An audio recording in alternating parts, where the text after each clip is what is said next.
వచ్చాడు. దేవునికి స్తోత్రం. తను దేవుని వైపు చూడగానే సహాయం తనకు వచ్చింది.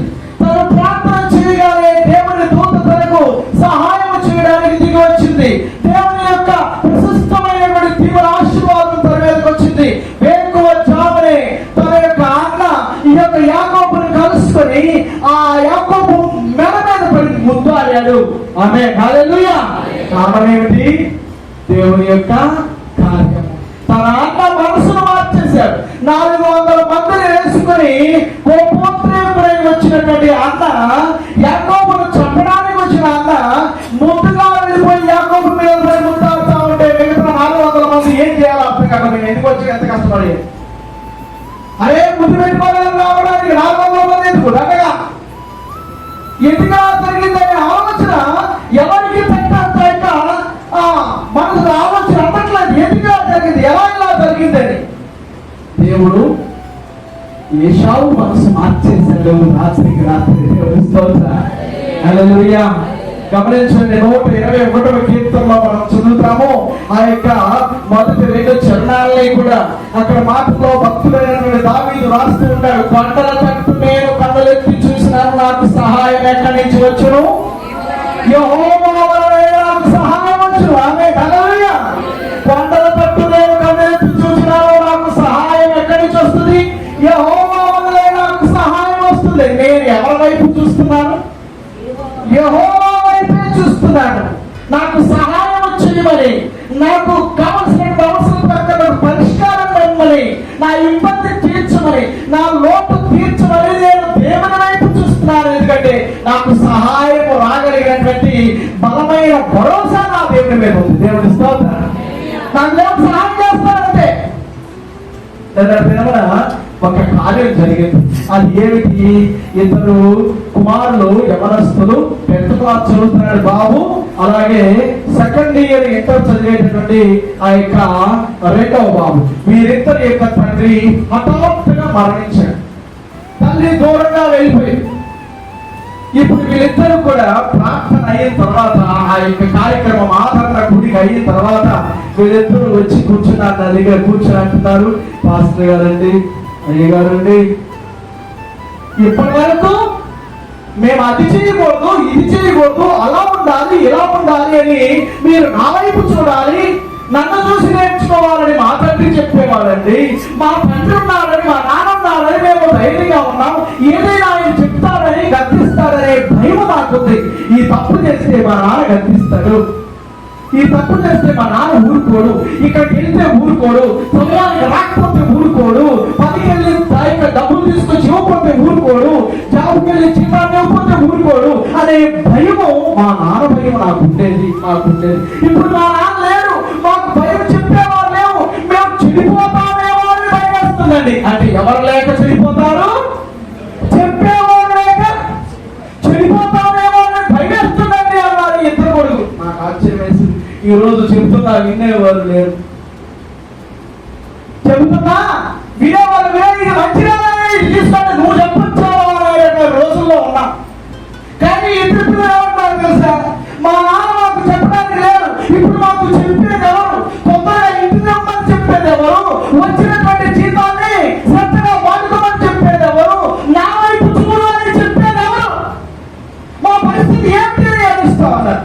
ఇది మంచిగా ఇలా చేయాలి, ఇది మంచి తీసుకో, ఇలా నడవాలి, ఇలా ఉండాలి, నీవు ఆయన వైపు చూడాలి, దేవుని వైపు చూడాలి, దేవునిలో నడవాలని చెప్పేటటువంటి వాటిని ఎదుర్కొచ్చినప్పుడు తీసుకుంటే నీ జీవితం బాగుంటుంది. దేవుని స్తోత్రం, హల్లెలూయా. నీ బ్రతికే బాగుంటుంది. కొండల వైపు నేను కన్నులెత్తి చూస్తున్నాను, నాకు సహాయము ఎక్కడి నుంచి వచ్చును?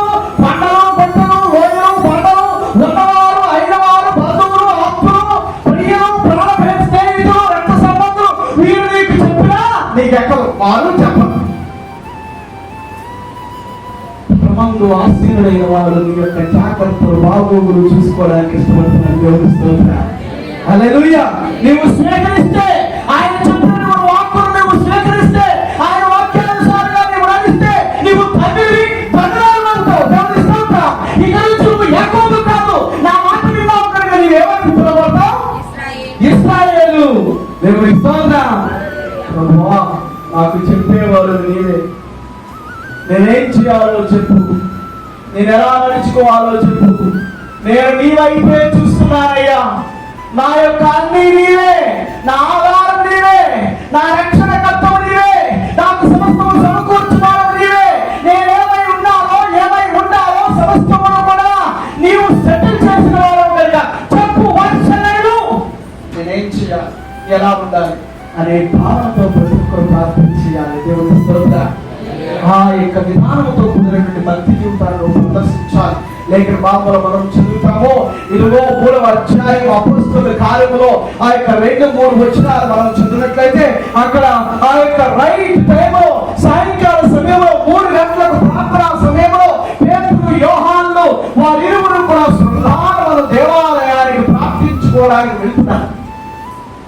ప్రార్థన చేయడానికి వారు వెళ్తున్న సందర్భంలో అక్కడ పుట్టినది మొదలుకొని పుట్టివాడిగా ఉన్నటువంటి ఒక వ్యక్తిని రోజు ఆ చోటికి మోసుకు తీసుకురాబడి అక్కడ కూర్చోబెడుతున్నారు. వాడు దేవాలయంలోకి వెళ్ళివారిని వచ్చేవారిని భిక్షాటన చేసుకుంటూ తన జీవన మాదిరి వెతుక్కుంటా ఉన్నాడు, బ్రతుకుతూ ఉన్నాడు. వారు అందరి వైపు చూస్తున్నాడు. వారి చూపు వెళ్ళే వాళ్ళ వైపు, వచ్చేవాడు అడుక్కునేవాడు చూపు ఎలా ఉంటుంది, వెళ్ళేవాడి వైపు వచ్చేవాడు అందరి వైపు చూస్తున్నాడు. అందరి మీద ఒకటే చూపించండి ఏమని ఎత్తారేమని అందరి వైపు చూస్తున్నాడు. అందరినీ కూడా సహాయం అర్థిస్తున్నాడు. వారి చూపు ఎవరి మీద కేంద్రీకృతం కావట్లేదు. ఇదిగో సహజంగా మనకు వస్తున్నటువంటి ఆ యొక్క దైనందిన జీవితంలో ఎదురుపడుతున్నటువంటి పరిస్థితులను చూస్తే నిన్న ఇక్కడ అడుగుతానే ఉంటాడు, అయ్యా ఏదండి వారి పక్కన వెళ్తున్నాయి అయ్యా అంటాడు. వారు వెళ్ళిపోయాక నిన్ను మొదలు పెడతాడు అయ్యా అంటాడు. ఈయన చూపు చుట్టూ తిరుగుతా ఉంటుంది, ఎవరు సహాయం చేస్తారా అని. ఇతగాడు కూడా అంతే, అందరి వైపు చూస్తున్నాడు. ఈ అందరి వైపు చూసేటటువంటి పుట్టివారు పేతురు, యోహానుల దగ్గరికి రాగానే వారి యొక్క నుంచి ఏమైనా దొరుకుతేమని వారిని భిక్ష పడరా. పేతురు, యోహానులు వారిని తేరి చూసి ఏమంటున్నారు,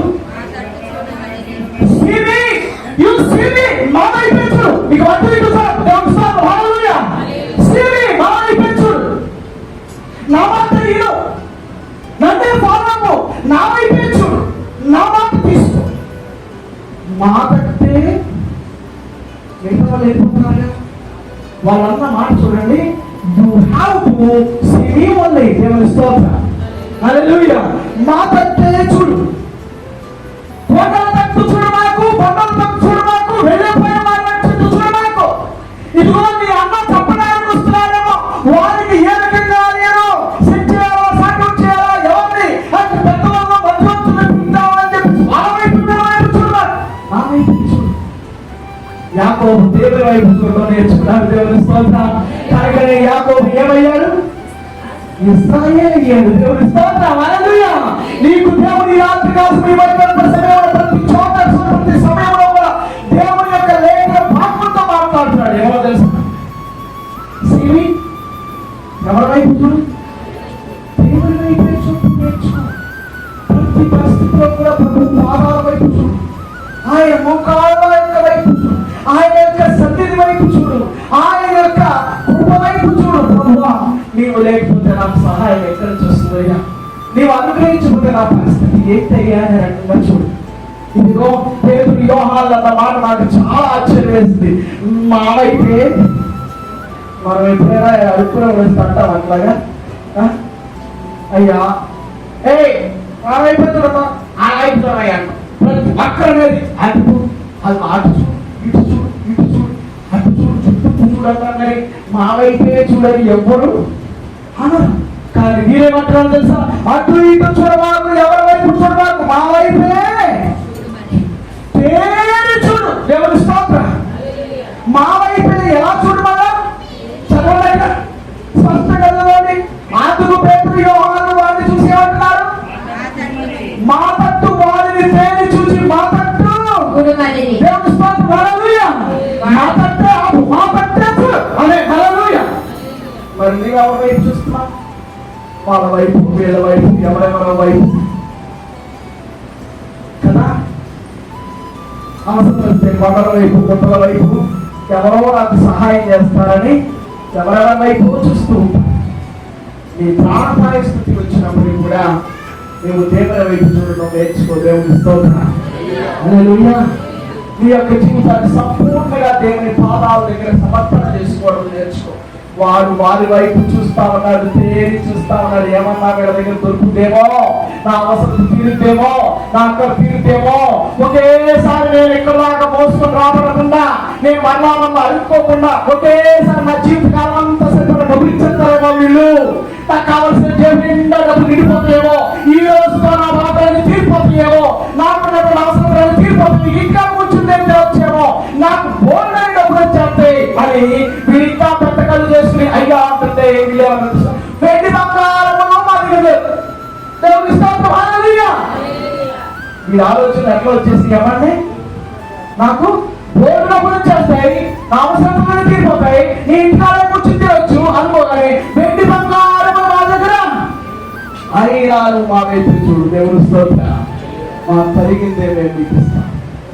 ఆమె ఇంకెప్పటికీ అడుక్కోనటువంటి స్థితి నీకు రాగి మేము కలిగింది నీకు ఇస్తున్నాం. దేవుని స్తోత్రం. యేసు ప్రభువు దగ్గర ఏమి లేదు. నువ్వు వాళ్ళ వైపు వేళవైపు చెప్పడానికి, నువ్వు వాళ్ళ వైపు వేళవైపు వేయాన్ని దాపించడానికి దేవుని దగ్గర నీవు నమ్మే నీ రక్షకుల దగ్గర ఏం లేదో చెప్పు. వాళ్ళ దగ్గర ఏముంది, నీ దగ్గర ఏం లేదో చెప్పు. నువ్వు మోకాలేసి ప్రార్థన చేసి కన్నీరు కాచి అడిగేటటువంటి ఆ యొక్క విధానాన్ని మరిచి వారి వైపు, వీరి వైపు, ఎవరి వైపు చూస్తున్నావు? ప్రియ సహోదరి సహోదరుడా, ఎవరి వైపు చూసినా దేవుని యొక్క ప్రేమ ఉంటేనే నీకు ప్రాప్తిస్తుంది. దేవుని స్తోత్రం. ఫలానా వ్యక్తులు నాకు సహాయం చేయాలని నీవు అడగాలి అంటే మొదలుగా దేవుని అడుగు. దేవుని యొక్క ప్రేరణ కొద్ది ఆ మనిషికి ఏం చేయబడుతుంది? ప్రేరణ ఇవ్వబడుతుంది. ఫలానా సహోదరికి నీకు ఇవ్వాలి. నువ్వు వెళ్ళి అడగక ముందు దేవుని అడుగు. దేవుని స్తోత్రం. హల్లెలూయా. ప్రభువు వారికి సహాయం అడుగుతున్నాను, వీరి దగ్గరికి నేను వెళ్తున్నాను, వీరి యొక్క సహాయంగా అర్థిస్తున్నాను, నీవు వాస్తవంగా నాకు సహాయం ఇప్పించు. ఆమేన్. హల్లెలూయా. గమనించండి, వాటిల్లో ప్రభు యొక్క కృపతో మనం అడిగిన ప్రతిదీ పొందుకోగలుగుతాం. దేవుని వైపు మనం చూసినప్పుడు లేక బాబులో 12వ అధ్యాయము మొదటి 2 వచనాలు చదువుతాం. ఏప్రిల్ రాసిన పత్రిక 12వ అధ్యాయము మొదటి వచనము 2వ వచనాలు చదువుతాం.